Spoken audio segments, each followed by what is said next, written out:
Hi, my name is Steve Reagan with CSO Online. I am at the RSA conference here in California. I am joined by Sam Curry with cybereason, and we're going to talk about nation-state actors.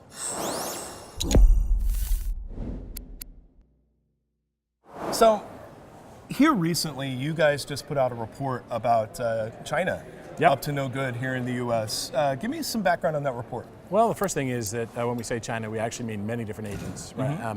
And agencies. And I think the biggest thing in the report is that we're seeing the privatization of a lot of what's going on. So the great irony, of course, is that an ostensibly communist country is seeing the benefits of privatization. So you take hackers who've done government work before and maybe worked on the public sector side, they're going out to the private sector for a bunch of reasons. So you actually had a really great line. We need to mention it. We can't let this go. Okay. It was like being the firefighter and the arsonist at the same time? Yeah, to some degree there's some plausible deniability, right? That, and maybe Boyusek is the best example of that.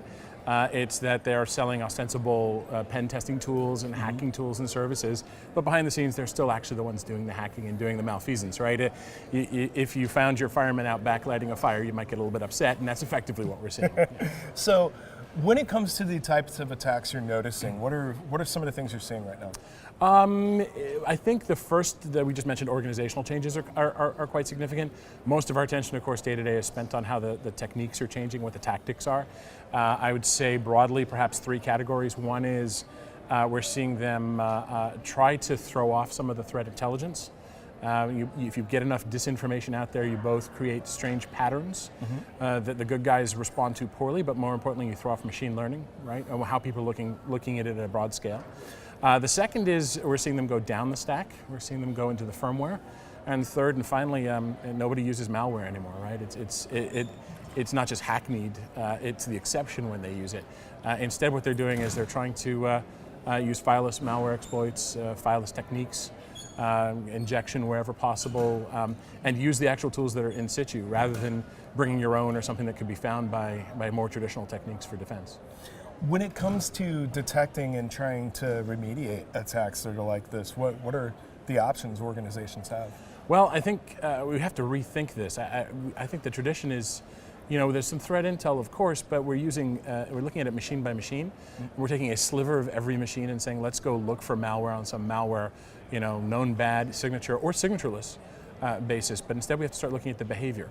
We're not actually, as an industry, trying to stop malware. What we're trying to do is we're trying to stop bad people, organized bad people who have QA labs and have the means to stop this stuff. So the best thing we can do is to start lifting our gaze up and looking at behaviors. Ultimately, IT departments exist so that you can have good people with the right machines on the right networks interact with data. And the bad guys are going to find ways to look like that. So we need to start taking behavioral approaches more and more. Whether it's endpoint behavior, user behavior, network behavior, I really don't care. We have to start saying it's not about the greatest mousetrap. It's how we're looking across the enterprise or across many companies and saying, all right, what can we tell in the aggregate about human behavior?